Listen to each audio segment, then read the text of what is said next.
Bem-vindos a mais um episódio The Goldcast. Rafael que criou esse nome.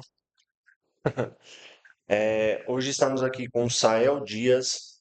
Ele é formado em teologia, pedagogia, filosofia, está mestrando teologia, é pastor da Igreja Adventista, é um homem de fé, um homem de Deus. E vamos estudar um pouco, falar um pouco sobre aspectos da vida cotidiana, é, na base mais filosófica e na base teológica, mais cristã, nos dois aspectos e mostrar a diferença entre um e o outro. Seja bem-vindo, Sael. Obrigado, obrigado. Uma alegria estar aqui com vocês. Explica mais um pouco sua formação, onde estudou, Uhum. até chegar no pastorado, nessa... Eu, eu comecei estudando TI, Tecnologia da Informação, mas foi um curso técnico no ensino médio. Trabalhei nessa área há um tempo, inclusive, com montagem, manutenção de computador e também com banco de dados, SQL. E aí eu já tinha vontade de servir sendo um pastor, então eu fui fazer teologia. Fiz teologia 4 anos, assim, integral. Foi lá na Bahia, num seminário. Então, estudei bastante. Também tinha bastante filosofia. Às vezes as pessoas pensam que em teologia se estuda só religião, né? Mas estuda psicologia, sociologia, matérias básicas, assim, no início. E depois vai estudar grego, hebraico, vai estudar os livros separados, né? O Antigo Testamento, o Novo, livros poéticos. É, Você vai estudar ali a Bíblia de maneira mais intensa. Aí depois eu fiz pedagogia, que eu trabalhei bastante tempo também como capelão nas escolas adventistas, coordenei também a parte de ensino religioso e capelania aqui no estado de Goiás. Fui professor de religião e filosofia também. Eu estudei também filosofia da religião, fiz uma pós-graduação em filosofia da religião. Estudei MBA em comunicação e marketing e um MBA em gestão estratégica de instituições educacionais e hoje eu estou fazendo um mestrado em teologia, estudando a interconexão entre tecnologia e fé. E aí eu estou estudando mais a filosofia da tecnologia aplicada à religião. Como é uma área que eu gosto que era do ensino médio, Uhum. quando eu fiz o técnico em TI, hoje eu estou reaplicando isso que eu gosto muito, que é a tecnologia e a fé.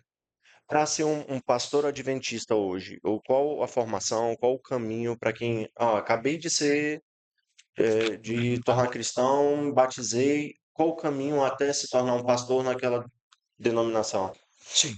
É, Bom, na Adventista, né, eu posso falar um pouquinho na maioria das igrejas, como é que funciona. Hoje a maioria das igrejas são pentecostais no Sim. Brasil, Assembleia de Deus, por exemplo. Na maioria dessas igrejas, normalmente não precisa de uma formação.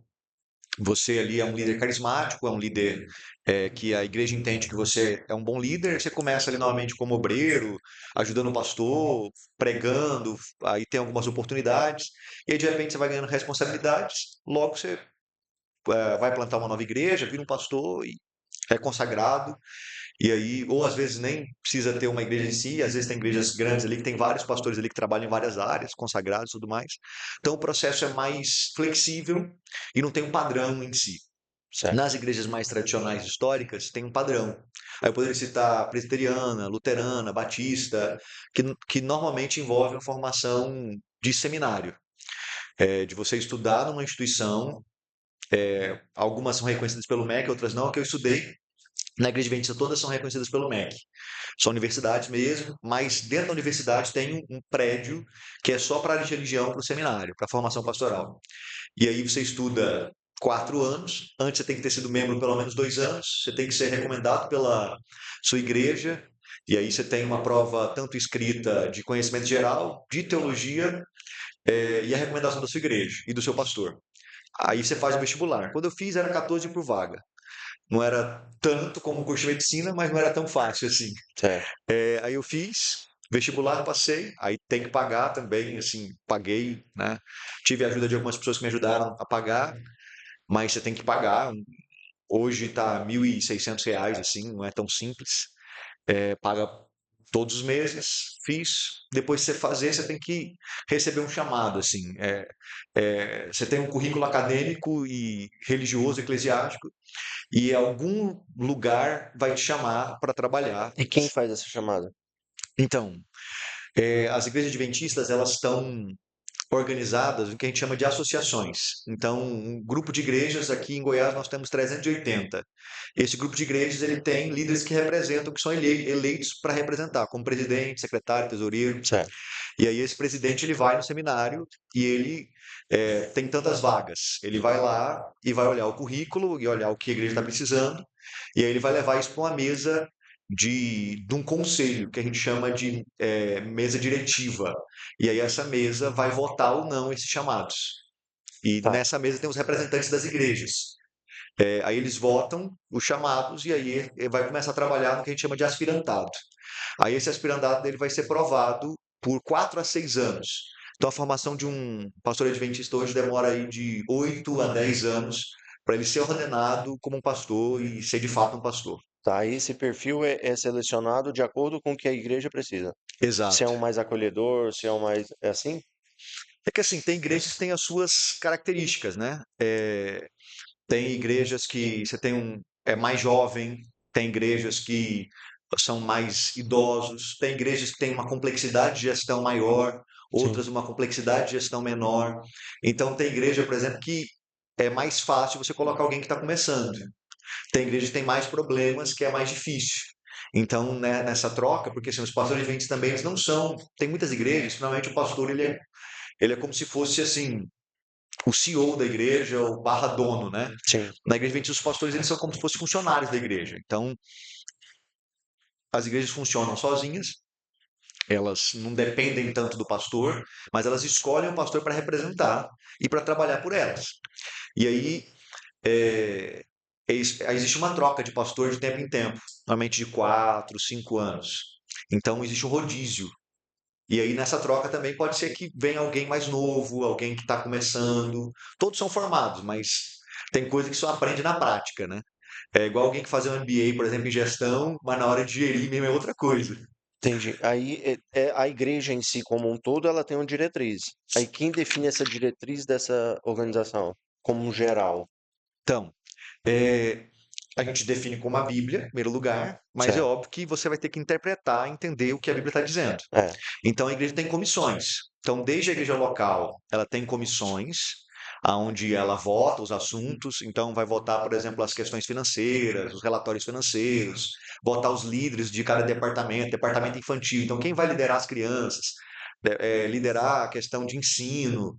Então, você tem nas comissões locais. E essas comissões maiores, que representam um grupo de igreja, como eu disse aqui, a associação, ela também tem líderes que são votados e eles vão definir algumas questões. Então, existe um colegiado, né? Uma questão colegiada de mais democrática e representativa. Entendi. Então, essa diretriz, porque a Bíblia tem várias interpretações. Sim. Então, se elas estão divididas, tem um colegiado que define aquela determinação ou aquelas igrejas vão seguir A no questão geral. assim, a questão mais teológica em si, elas não são definidas por voto, né? Digamos assim, porque eu não vou votar assim, olha, se eu creio ou não creio em tal coisa. Sim, Agora, o que se vota é assim, como que eu aplico tal coisa, como que a gente pode analisar tal coisa. Então, a Igreja Adventista, como ela é um corpo mundial, existe uma que a gente chama de conferência geral, que a cada 5 anos, representantes do mundo todo vão lá e eles votam assuntos. E normalmente essa conferência, você tem pastores e uma boa parte, a maior parte de membros que não são pastores. E aí eles votam assunto. Só que assim, eles não vão votar, olha, eu creio que Jesus é Deus ou não. Isso não é uma questão que entra em discussão. Mas às vezes você tem questões pormenores que entra em alguma disputa e aí normalmente você tem comitês de estudo que vão estudar por anos e aí eles vão trazer, olha, nós temos 3 perspectivas. E aí essa grande comissão vai votar uma dessas perspectivas depois de bastante estudo, depois de bastante análise. Então assim, eu como pastor, por exemplo, não posso, olha, é, vocês vão crer diferente agora, porque ou qualquer um membro, não, existe um processo para se a gente for questionar alguma crença, alguma perspectiva, né? Não é assim, não é uma pessoa e também não é nem um colegiado que poderia definir isso. Entendi. A maioria das pessoas que eu vejo que não são tão engajadas, porque o cara que decide ser pastor, passar Uhum. 10 anos estudando, é porque ele acredita muito em algo, Sim. certo? Então ele acredita muito naquilo. E a maioria das pessoas, ou ateias, ou que não têm o mesmo engajamento na igreja, o que eu sinto é que elas têm algum tipo de dúvida, ou elas se sentem abandonadas, ou elas têm algum tipo, é como se fosse uma frustração. Uhum. Partindo desse princípio, quem é Deus, o que faz com que uma pessoa abdique da sua vida para fazer parte de uma corporação, de uma igreja, de um templo, de uma ideia, de algo que faz com que a pessoa mude totalmente de vida. Uhum. Bom, acho que em primeiro lugar, né, o estudo não tira a dúvida. Acho que é importante esclarecer isso. É, Você me apresentou como um homem de fé, né? Então, se é um homem de fé, ele não tem dúvidas. Eu não entendo assim. Eu acho que a fé, ela não tira a dúvida. A fé não faz você ter certeza sobre todas as coisas. Sim, Mas é um caminho que você trilha, ainda que você tenha dúvidas. Então, eu poderia dizer que são bases. Então, por exemplo, assim, nós estamos conversando aqui. Se a gente for entrar no assunto da filosofia, por exemplo, uma das bases da discussão filosófica é a razão. Então, eu teria que acreditar que eu tenho capacidade no meu cérebro de chegar à verdade através da razão, que nós não estamos vivendo numa ilusão. Então, se eu não acreditar, por exemplo, se eu não tiver como base que a razão ela é suficiente para encontrar a verdade, a gente não precisa nem começar a conversar. Porque, primeiro, eu preciso acreditar que a minha razão ela consegue distinguir a realidade. Então, a gente poderia pensar assim, uma lesma, ela não tem cognitivo suficiente para decodificar a realidade toda que ela está ao redor. E nem nós também, mas a gente consegue muita coisa. Tanto que nós estamos aqui, a gente consegue sim, fazer tecnologia, a gente consegue criar muita coisa. Então, eu creio que a fé ela é a base para trilhar um caminho. Não é que eu não vou ter dúvida de nada. Então, eu costumo brincar, né, que os ateus também têm fé em algum momento e os cristãos também têm dúvidas em muitos momentos. É, então, assim, quem que é Deus? Deus é o criador de todas as coisas, como lá começa em Gênesis, né? Gênesis é o livro dos começos. No princípio criou Deus os céus e a terra. E a Bíblia, ela não discute quem é Deus. Ela já parte do pressuposto que ele existe. sim, E, na verdade, a maior parte da população no mundo não discute a existência de Deus. Parte do pressuposto que ele existe. É um dado, e talvez seja um dos dados é, mais amplamente aceitos da história do mundo. As pessoas discutem sobre muitas coisas, mas talvez o assunto que as pessoas tenham mais certeza e o qual elas têm o pressuposto que mais universal seja que existe algo maior que nós. Existe um criador maior que nós. Existe alguém que no momento de angústia eu posso me apegar e pedir alguma coisa. Então, a essência de Deus, ela é um dado estabelecido, a qual sobre eles as outras coisas elas fazem sentido. Igual, por exemplo, alguém quando costuma zoar com a Bíblia, né, a pessoa fala assim: "Ah, você acredita que um grande peixe engoliu um ser humano, né?" É, bom, se Deus existe, tudo é possível. certo. Então, se Deus existe, coisas extraordinárias são possíveis. Então, esse pressuposto, ele é dado. Então, não é uma coisa absurda. É igual para alguém casado que confia na sua esposa, ele não pode ter todos os elementos, tá? Eu não tenho aqui todos os dados para confiar nela no sentido objetivo, científico, mas eu confio. Então, isso é um dado que é já tomado antes de começar. Eu confio. Então eu penso que fé tem a ver com isso. Não é também, eu não creio que fé também não é acreditar sem nenhum propósito, e sem digamos assim, nenhuma explicação, como se fosse um negócio bobo de criança, né? Tem muita gente que pensa assim que fé é isso. Eu Sim, acredito que fé a gente pode questionar, fé a gente pode pensar, mas nós precisamos de bases. Então, eu diria que um cristão, ele tem bases a quais ele caminha. Tem gente que fala assim, eu sou um livre pensador, eu não tenho nada que me amarre, eu não tenho nada, eu sou um livre pensador. Tá, eu como cristão, eu sei quais são minhas bases. E quem não é? Quais são as bases a quais ele segue e ele enxerga o mundo? Talvez seja esse o ponto. entendi. Com relação à base do que você falou, até do próprio Jonas, sobre as interpretações, Uhum, existem traduções ou existem linhas de pensamento que Jonas passou 3 dias na barriga da baleia. uhum, Alguns falam que ele estava vivo. uhum, Em outras traduções, eles usam a palavra Sheol como se ele tivesse morto, que é a uhum, mesma que Jesus utilizou quando morreu na cruz. Então, são vertentes diferentes, mas uhum. de acordo com o que você passou, independente da tradução que seja, independente da forma que seja, o caminho é um só. Ele passou 3 dias naquela forma e tipo, a direção final não muda. O que muda É, são as explicações, é o isso? ponto, na verdade, é o seguinte: eu acho que não dá nem tempo de entrar nessa discussão de Jonas, embora eu creia que era o livro é histórico e real, e o que está narrando ali é real, embora não precisa ser uma baleia, né? Fala um grande peixe. Que peixe é esse? Eu não sei. Certo, Mas o ponto é os milagres e a existência do sobrenatural e do extraordinário. Se Deus existe, o extraordinário ele também existe. certo. Então, e seja qualquer coisa que a Bíblia fale, as pessoas às vezes, absurdo, absurdo, como é que andou sobre as águas, absurdo a própria ressurreição, né?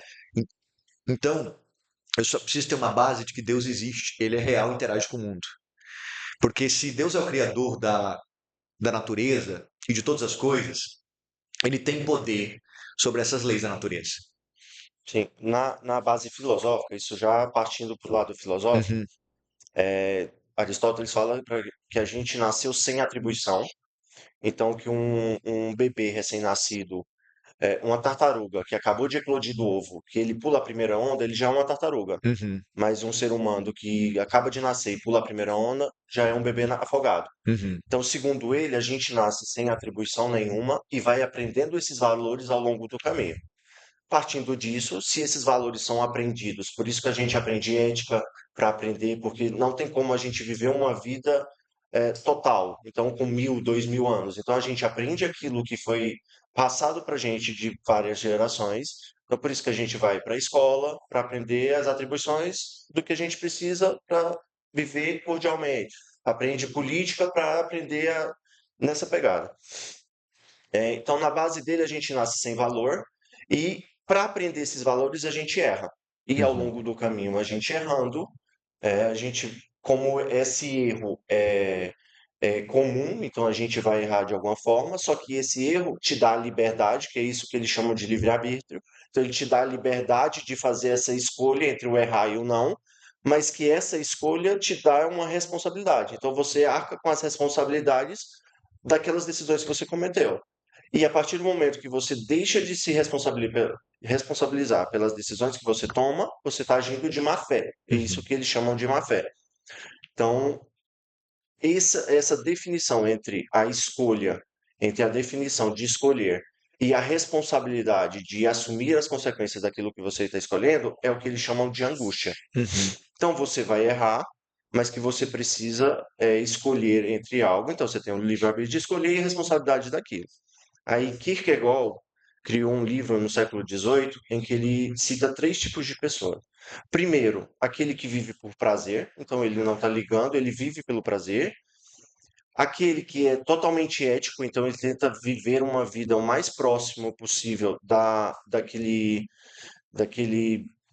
daquela forma, sem precisar fazer escolhas. Então, por exemplo, eu sou um cara ético. uhum, Eu vou para faculdade, eu uhum, estudo, eu busco ser o homem mais íntegro que eu puder. E a uhum, terceira opção é ser um homem religioso. Sabendo que ele erra, sabendo que em algum momento ele vai errar, ele precisa de uma força superior para que ele se sinta menos angustiado. Então, essa força é o que eles chamam de Deus. E Kierkegaard é um filósofo cristão. Sim, filósofo existencialista cristão. É É, ele, ele é ele que vai cristão. formar o existencialismo cristão, inclusive. Exato. Então, essa é a pegada da filosofia. Então, Sim, de uma das vertentes da filosofia, sim, que você tem que escolher, você tem um livre-arbítrio para escolher, só que o ser humano, baseado na base cristã, ele realmente nasce sem atribuição nenhuma, ou Deus já escolhe um caminho para que aquela pessoa siga? sim. Olha, dentro da perspectiva bíblica e da qual eu entendo, existe uma metanarrativa que, assim, engloba todo o universo, que a gente poderia colocar assim, chamar de grande conflito.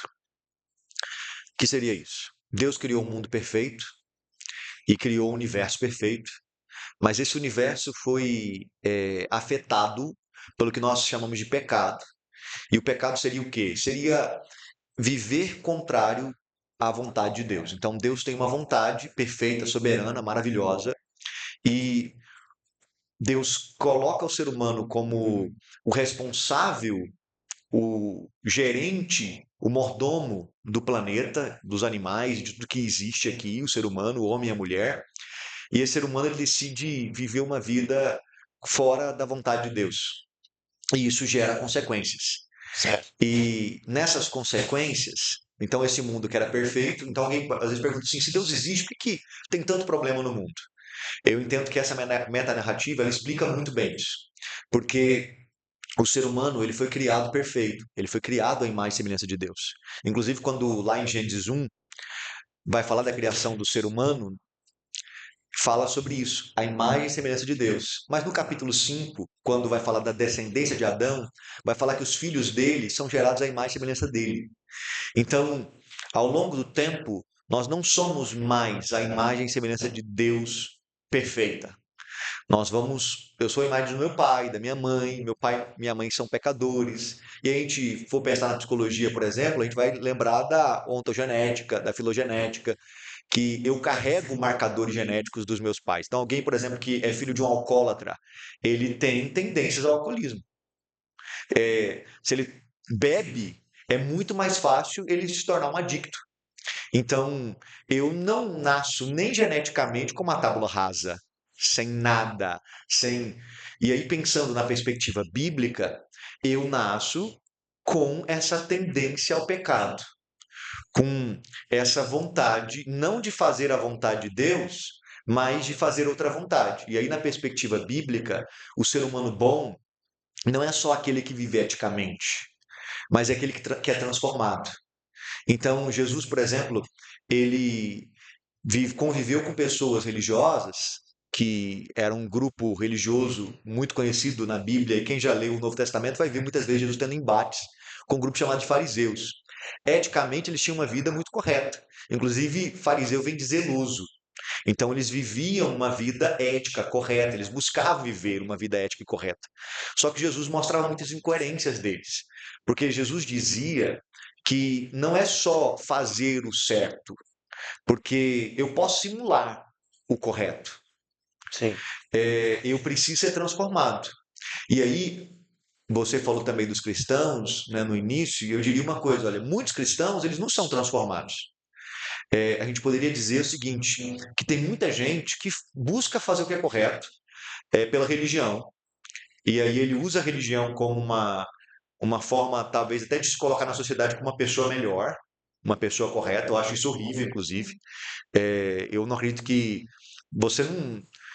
Eu não conheço uma pessoa ser boa ou má por aquilo que ela diz crer, Sim. mas pelas atitudes dela. Certo. Então, fulano é cristão, tá, e daí? Fulano é adventista, e daí?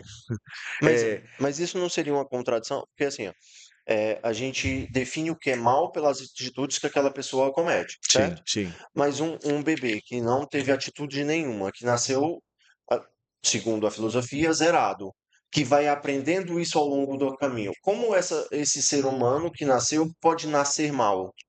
Uhum. Ou com essa maldade, tipo, como um selo? Então, ele vai ter uma tendência a escolher o caminho do errado. Tanto que é o seguinte, um bebê, você não precisa ensinar para ele não dividir os brinquedos, você precisa ensinar a dividir. Uma criança, ao longo que ela vai crescendo, você tem que ensinar a educação. Você tem que ensinar, olha, isso aqui não pode, você não pode morder, tem que dar beijo, tem que fazer carinho. Então, uma criança, você tem que ensinar o correto. E o ser humano é assim. A gente faz o tempo todo tentando ensinar o correto. A educação é assim, ó, o tempo todo, repetindo, repetindo, repetindo o correto. Mas o errado, você não precisa de tanto esforço. Você não precisa de uma escola do errado. Então, qualquer pessoa assim consegue perceber isso, que ensinar o certo é muito mais difícil. Dieta é muito mais difícil que comer besteira. Sim, Você ficar sedentário é muito mais fácil do que fazer exercício físico. Então, parece que o ser humano. E aí, claro, se a gente entrar, por exemplo, na neurociência, vai dizer, olha, é por causa da questão do cérebro, a questão de que a gente tende a cada vez você economizar energia e aí acumular gordura e tudo mais, da perspectiva, por exemplo, evolucionista, materialista e tudo mais. Mas eu olho e penso o seguinte: não, isso aqui não é só uma perspectiva materialista. Existe algo moral aqui. Quando eu estava falando de transformação, então esse ser humano, como ele tem essa vontade para o mal, e ele tende ao mal, e aqui eu estou falando do mal da perspectiva bíblica, né, do que Deus diz que é mal, ele precisa de uma transformação. Então não é só uma questão de fazer o correto, é uma questão de ser transformado. Porque, assim, fazer o correto, pensando socialmente falando, embora eu acredite que bons cristãos devam ser também bons cidadãos, eu tenho certeza que existem pessoas de outras religiões, e até sem religião, que são moralmente mais corretas que eu. São melhores cidadãos que eu. Então, eu não acredito que para ser moralmente correto, um bom cidadão, uma pessoa de bem, uma pessoa que é legal, precisa ser necessariamente cristão. E como eu disse, tem muitos cristãos que não são. São pessoas ruins, são pessoas más, pessoas que usam a religião para o mal. Mas o que Jesus oferece é mais do que uma mudança de comportamento. E aí é algo sobrenatural, que é uma transformação do ser. Tanto que Nicodemos era um homem muito estudioso, era um grande líder dos fariseus e ele vai conversar com Jesus e ele fala, né, para Jesus: como é que eu faço para dar vida eterna? Como é que eu faço para a vida boa e perfeita? Como é que eu faço com o paraíso? Jesus fala assim: ó, tem que nascer de novo. Existe uma expressão em inglês que eles usam normalmente para os cristãos, que eles falam assim, born again, que é nascido de novo. Eu amo essa expressão. Então, um cristão é um born again, é um nascido de novo. Então, eu acredito que o cristianismo, e olha, eu gosto de filosofia, né? Você falou aí da perspectiva de nascer com a tábua zerada.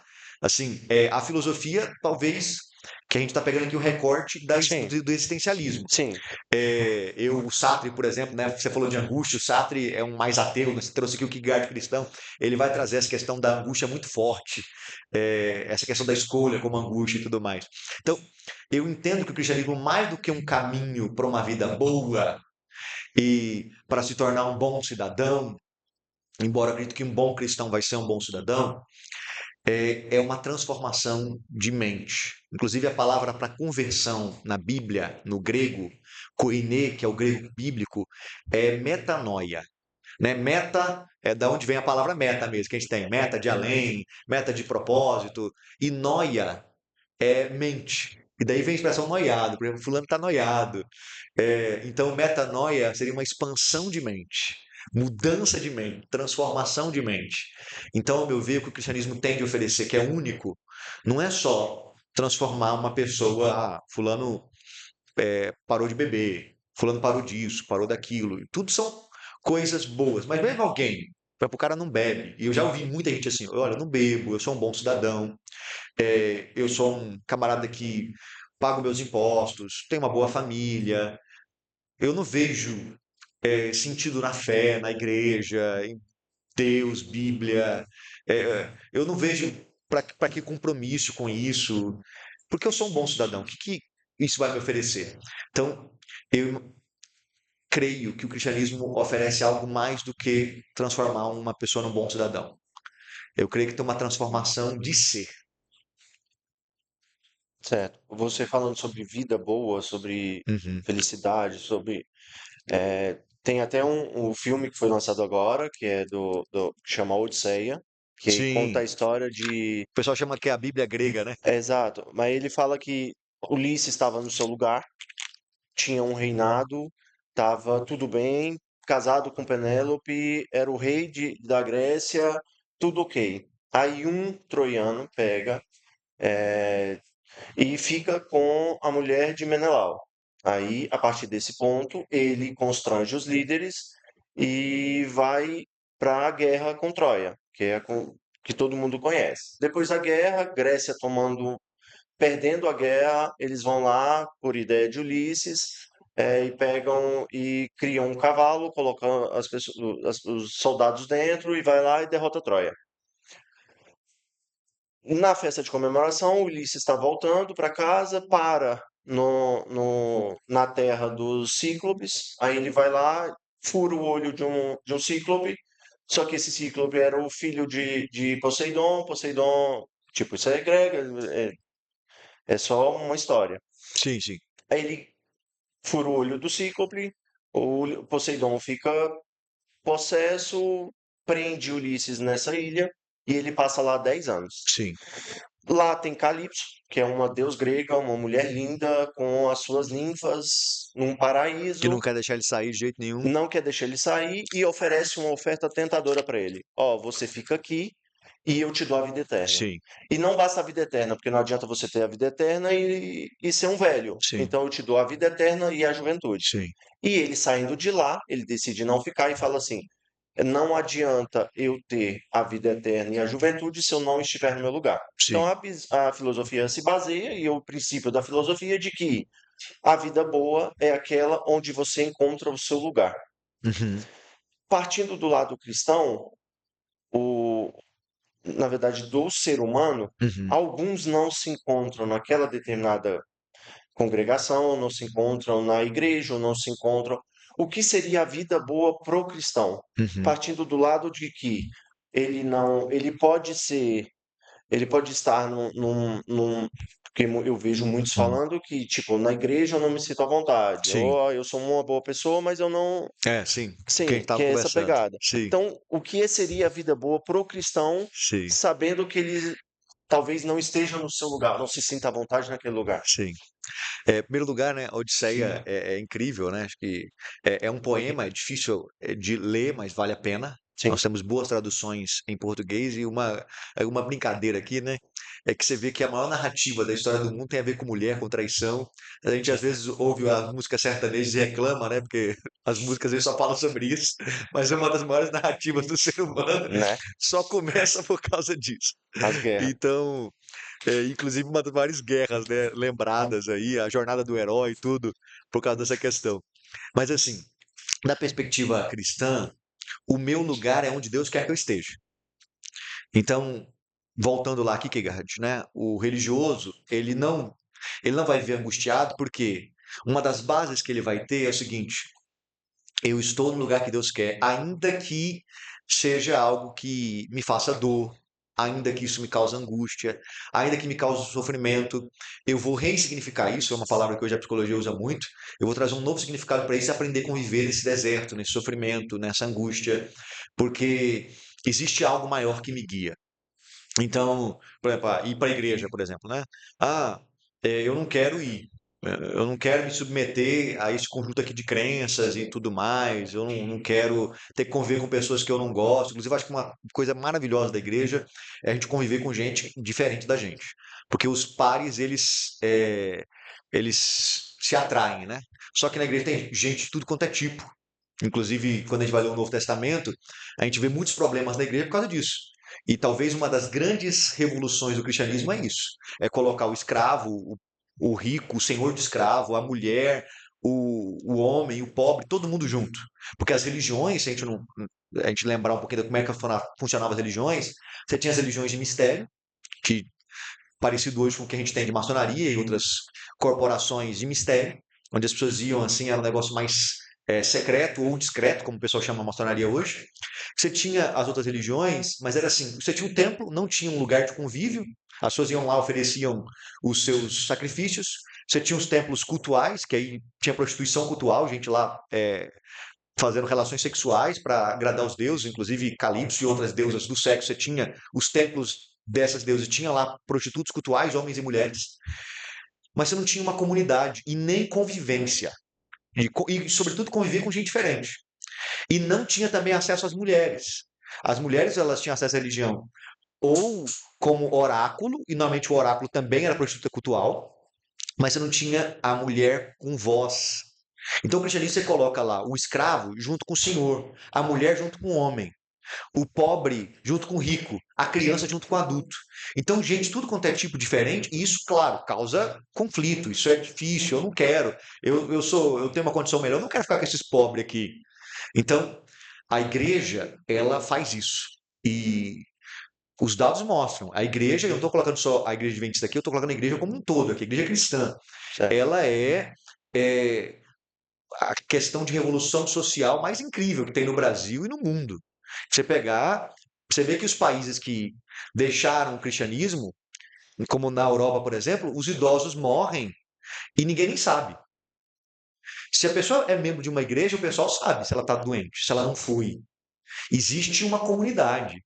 E a comunidade não é por uma. Ah, fulano gosta da mesma coisa que eu. Então eu sou cosplay, nada contra os cosplay aqui, mas eu me junto porque a gente gosta de tais coisas. Às vezes os cristãos gostam de são super diferentes. E eu acho que isso é uma riqueza tremenda isso, para a vida boa. Porque nós, seres humanos, nós somos seres gregários. E isso, quando eu dava aula de filosofia, eu brincava dizendo isso, né? Eu falava assim, que ainda que o cristianismo fosse uma mentira, ele tem tantos benefícios, porque é sabido que nós somos seres gregários, nós somos seres de convivência e precisamos do diferente. Nós não precisamos dos iguais. Os iguais, eles não nos ajudam a crescer. Nós precisamos do diferente. Então, na igreja, o que nos une? É algo muito maior, Cristo. Mas o restante tem gente lá de opiniões das mais diversas. Gente que gosta das coisas mais diferentes. E elas têm que se unir para algo muito maior. E eu não percebo algo tão grande. Às vezes o Estado, né, tenta fazer isso, colocar, nós somos todos brasileiros. Mas como o nosso Estado não tem uma questão étnica muito forte, o Brasil, por exemplo, a gente não tem tanta essa liga, né? Outros países até têm, porque tem uma questão ética, a questão de guerra do passado, que uniu, é, questão do todo mundo é meio parecido, né? Aí tem a questão até genética. Nós não temos, a gente são super diferentes. Você vê que a gente não se une tanto, a gente só se une no futebol. Tá aqui a taça aqui, né? No Uhum. futebol a gente se une bem. Cara, de um time e tal. Mas fora, eu não vejo algo que nos une tanto. E como voltando aqui à pergunta da questão da vida boa, então vida boa é cumprir o propósito de Deus. Vida boa é fazer a vontade de Deus. Ah, mas como é que eu sei a vontade de Deus? Primeiro, Deus já falou através da Bíblia. Então, eu preciso estudar a Bíblia, conhecer a Bíblia e conversar com Deus através da Bíblia. Eu preciso ser ensinado também. Eu costumo dizer que assim, ó, as pessoas deveriam buscar a igreja mais próxima da Bíblia, não mais próxima da casa delas. Ou não é que eu gosto mais. Ah, eu gosto daqui por causa disso. Mas aqui está ensinando a verdade? Aqui é um bom lugar? E aqui eu poderia dizer alguns critérios que eu diria assim. Primeiro, esse lugar aqui, né, é uma igreja que tem dono, que alguém manda e desmanda. Então, não tem nada a ver com a Bíblia, porque a Bíblia era decisão colegiada. Quando vai ter Atos lá, você tem o problema lá com as viúvas gregas que não estavam recebendo ajuda, porque a maioria do povo era judeu, aí se elege 7 diáconos, eles todos são gregos, os nomes todos lá são gregos. E é uma decisão colegiada, então não tem esse negócio de dono. Se a igreja tem dono, sai fora. É uma igreja que tem ensino, estuda a Bíblia de maneira séria, é uma igreja que tem transparência e as decisões são transparentes. Então, acho que tem alguns critérios. Outro ponto, eu também acredito que a gente pode usar a nossa razão para encontrar a verdade. Eu acredito que a razão é um dos meios para encontrar a verdade. Então, o líder religioso está falando ali, mas não é porque ele é líder religioso que eu preciso acreditar em tudo. Eu preciso ouvir e analisar aquilo ali. Porque às vezes as pessoas, elas, por causa da fé, elas podem deixar a razão de lado. Eu acredito que razão e fé andam juntas. Eu não preciso deixar a minha razão porque eu confio e tenho fé, eu amo. Então, Deus, ele nos deu a capacidade racional, ela deve ser usada. Então, tem muitas pessoas, e aí para tudo, né? É, tem muitas pessoas, por exemplo, que não creem em Deus ou têm problema com a igreja por uma questão puramente emocional. Ah, eu não gosto.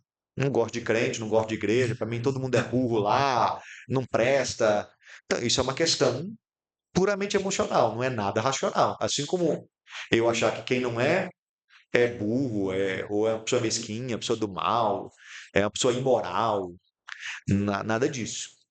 Então, novamente, vida boa é a vida que Deus quer que eu siga, ainda que me cause uma angústia. Então, por exemplo, eu sou pai.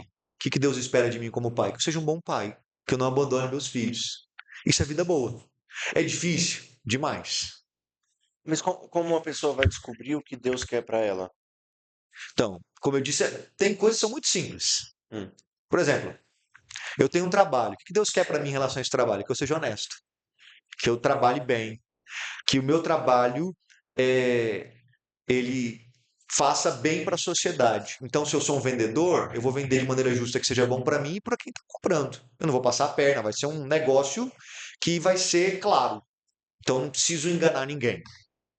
Se eu tenho uma empresa, eu vou ir para essa empresa e trabalhar. Se eu sou funcionário, eu vou lá, vou fazer bem meu serviço e vou voltar para casa tranquilo, não vou causar briga, confusão. Se eu sou pai, eu vou cuidar bem dos meus filhos, vou tirar tempo para eles, vou sair do celular.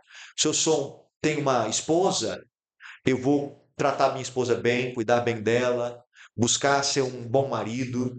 Então, a maior parte das coisas, porque às vezes a gente fica pensando na meta narrativa assim, como se Deus tivesse um plano para mim que é único, especial, que é só. Eu acredito que não existe essa resposta assim.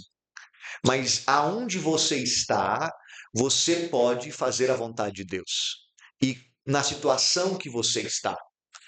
E aí, voltando à filosofia, né? Eu quero usar aqui que também é um psicólogo, que ele ficou ali no campo de concentração, ele era um judeu, ele era professor, inclusive na Áustria, estudioso, ele foi o pai da logoterapia, até escreveu um livro, O Homem à Procura de Si Mesmo, recomendo para todos.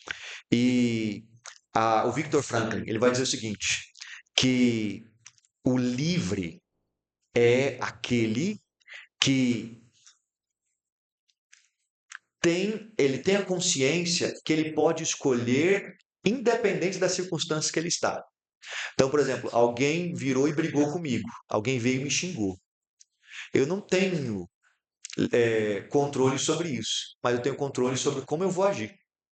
E ele fala assim que é interessante que no campo de concentração, e ele viveu no campo de concentração, inclusive atendeu muita gente no campo de concentração, ele fala assim que tinha uns que iam para a câmara de gás com a cabeça erguida, louvando e cantando, e outros iam de cabeça baixa, destruídos. Então, ao meu ver, não adianta eu ficar buscando assim, igual a pessoa está casada. Será que essa é a minha alma gêmea? Se está casada com ela, torne ela sua alma gêmea. É isso que Deus quer. E seja alma gêmea para ela. Eu tenho meus filhos. Ah, torne o melhor pai para eles, a melhor mãe para eles. Estou numa empresa, no trabalho. Faça desse um bom trabalho.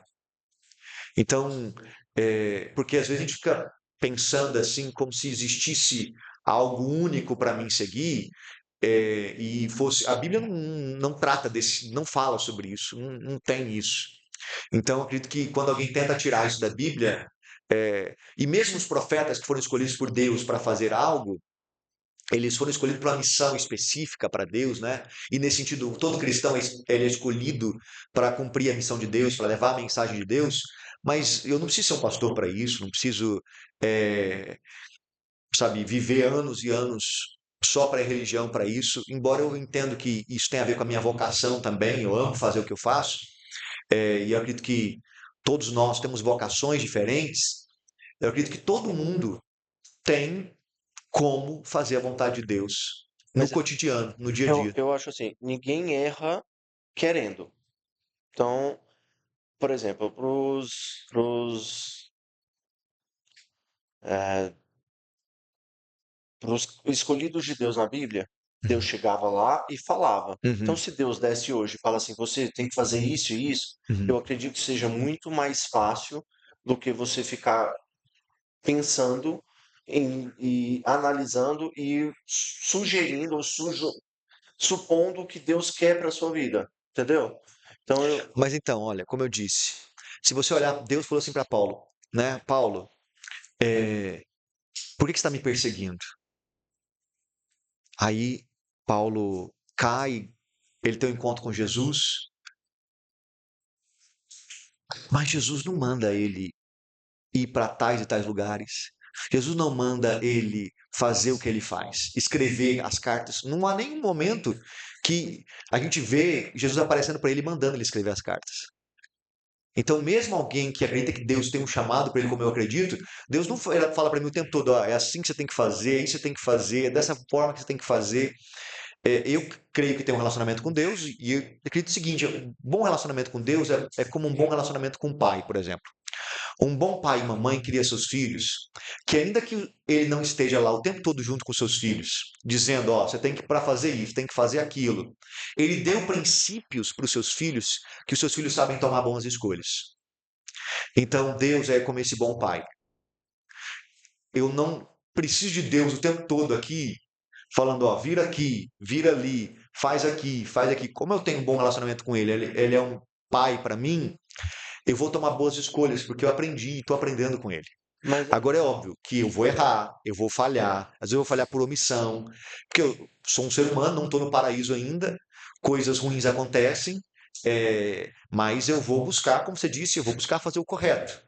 Então eu acredito sim que tudo que é necessário para o ser humano ter uma vida boa, Deus já deixou, está na Bíblia. E a Bíblia não é um monólogo, ela é um diálogo. Porque às vezes as pessoas, esse talvez seja o maior problema das pessoas quando elas vão ler a Bíblia. Elas leem a Bíblia procurando uma receita de bolo. Elas E talvez seja o problema das maioria das interpretações erradas. Elas vão achando que é uma receita de remédio. A Bíblia é um diálogo. Deus falando com o seu povo e o povo falando com Deus. Então, a Bíblia é uma história, igual, por exemplo, a Odisseia. A Odisseia é um livro para pouquíssimos ler, porque além de ser escrito de maneira poética, ele é uma história. E você só consegue absorver aquela história entrando nela. sim. O que as pessoas fazem com a Bíblia? Elas querem a Bíblia como se fosse uma bula para ter uma vida boa. A Bíblia é uma história. E é uma história de Deus conversando com o povo. Aí tem o povo falhando, tem o povo errando, Deus conversando, Deus ensinando, Deus orientando. Então, a Bíblia tem que ser lida assim. Não é uma receita de bolo. Não adianta eu lá pegar a Bíblia, eu vou achar um versículo aqui para dizer o que Deus quer para mim. E aí, o que eu vou fazer? O curso da faculdade que eu vou fazer. Se eu vou ficar nessa empresa, eu vou sair dela. Se eu vou entrar naquele negócio, eu não vou. Se eu vou cobrar mais ou não vou cobrar, eu vou cobrar menos. Eu preciso conhecer a história. Eu preciso ter diálogo com essa história e entrar dentro dessa história. E claro, né, é um clichê, mas é uma verdade. A Bíblia é o livro que você lê com o autor junto.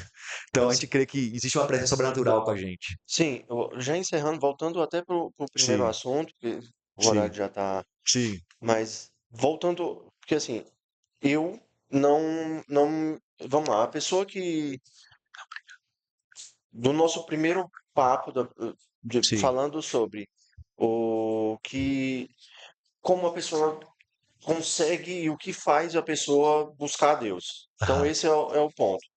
Então, nós estamos baseando num cara que não tem essa visão, que não tem esse contato, que não tem essa crença de que Deus existe e não tem esse guia falando assim, ó, eu vou fazer porque Deus quer isso para mim, ou então esse cara, ele não tem essa ideia e ele não tem lá Deus falando diretamente com ele, igual falou com Paulo. Uhum. Então esse cara, ele tá meio perdido. Sim. Ele vai tentar ler a Bíblia, e eu já vi muitos casos assim, que o cara lê a Bíblia, que tenta se aproximar, que tenta fazer, mas desiste nesse caminho. Uhum. Então é o ponto central.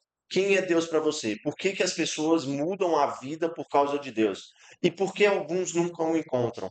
Porque alguns buscam, tentam buscam de forma incessante, ou então tentam e não existe nenhuma resposta. É isso que faz que eu veja alguns falando assim, cara, eu tentei, mas eu não encontrei nada, Uhum. entendeu? Então essa dúvida é que faz com que as pessoas duvidem da Sim. existência. Olha, eu vou ser bem honesto com você. Eu não sei essa resposta. Eh, eu me parece que tem algumas pessoas que elas não têm o dom da fé. E elas procuram, buscam, e elas são boas pessoas, mas elas não sentem, elas não. Eu não sei. Inclusive, eh, tem alguns bons ateus assim que fizeram essa pergunta para eles, né? E se você chegar, morrer e se encontrar com Deus? Ele vai dizer, um deles disse assim, né? Eu diria para ele, por que que você se escondeu tanto? Inclusive, eu já vi outros dizendo assim, olha, eu queria, até acho bacana, eu gostaria de crer como vocês creem e tudo mais. Eu acho que seria mais fácil, né? A vida e tudo mais, menos angustiante, como a gente tratou do tema da angústia. É, o que eu tenho certeza é que Deus é real, ele existe, ele está aí para todos. Ele, inclusive, ele, como ele fala na Bíblia que nós somos o corpo dele, então eu acredito que as pessoas representam Deus aqui nessa terra e o corpo dele. Então, uma pessoa, eu não creio que a gente tem como converter as pessoas. E embora a gente possa usar a filosofia, o estudo, eu gosto de estudar, mas converter uma pessoa, igual eu falei aqui de transformação, ó, você não acreditava, agora você vai acreditar. E eu vou te dar todos os argumentos aqui para isso. Eu creio que não é só uma questão de argumento. Aí tem algo sobrenatural. Agora, por que que tem algumas pessoas que não chegam a entender o que eu entendo e tantos outros, a maior parte da população mundial entende? Eu não sei. Isso é uma pergunta que eu também faria para Deus. Tenho muitas perguntas que eu faria para Deus. Essa é uma delas. E embora eu sou um homem de fé, prego a palavra de Deus, creio, tenho muitas certezas, tem muitas coisas que eu não sei, que eu não entendo, que eu não compreendo. Há uma frase também que diz assim que o que entendemos é uma gota, o que não sabemos é um oceano. Sim. Agora, o que eu sei me dá bases para acreditar em outras coisas que a Bíblia me mostra. Mas também tem muita coisa que eu não entendo, tem muita coisa que eu não compreendo. E eu acho que não é demérito dizer isso. Então, o que eu diria para alguém que não tem fé é assim: continue procurando, continue buscando, continue com o coração aberto, porque Deus é real e uma hora ele vai perceber e vai sentir isso, né? Eu diria isso. É isso. Esse foi mais um episódio, muito legal. Foi um Obrigado, papo foi uma muito. alegria. E até a próxima. Até a próxima.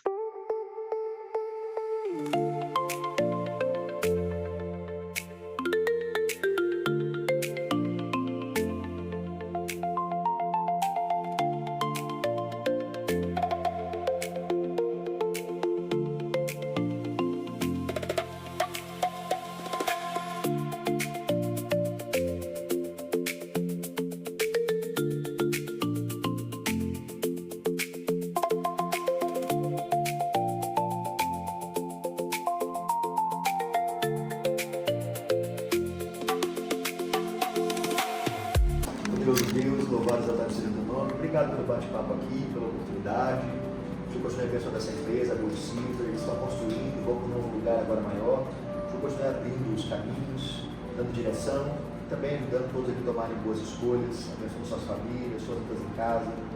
Cuida deles, de mim também, em nome de Jesus. Amém.